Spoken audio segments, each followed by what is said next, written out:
We are developing the technology to be able to go to a satellite and have a robot refuel it. The ability to refuel, prepare, and relocate satellites in orbit can be applied to scientific missions that are looking out at stars. It can be applied to weather satellites that save thousands of lives a year and billions of dollars in predicting storms, to communication, search and rescue, to International Space Station, helping astronauts explore our solar system. Those satellites, their life is limited by the amount of fuel they have.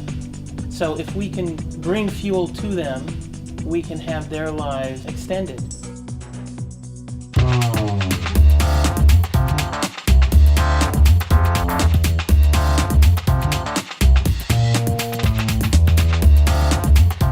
So this test is a technology development test, and what we're doing here is proving and maturing technologies required for satellite servicing. So there's several things new and unique about this test itself. The first was that I was controlling the robot remotely from Greenbelt, Maryland, where the robot was located down at Kennedy Space Center. The second was this was the first time we were actually transferring a hazardous fluid. The Robotic Refueling Mission on the space station transferred ethanol, which isn't a hazardous fluid and it's not actually a component of satellite fuel. On the International Space Station, we wanted to be sure to be safe around the astronauts. Here, what we're doing now is using actual spacecraft propellant.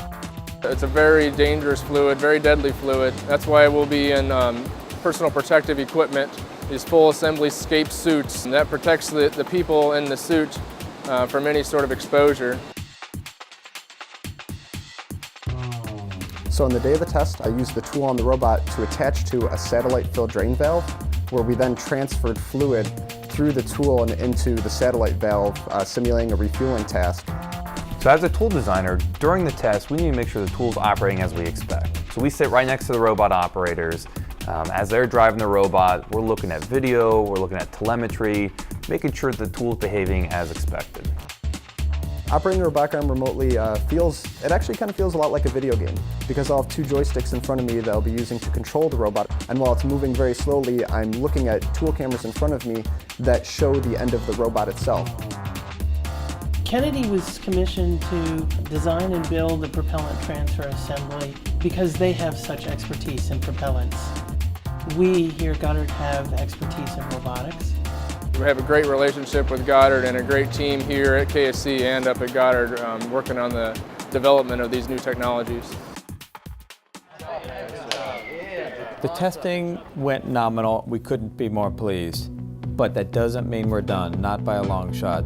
We're going to take the lessons learned from here, integrate them into the new technologies, and do a complete end-to-end refueling test.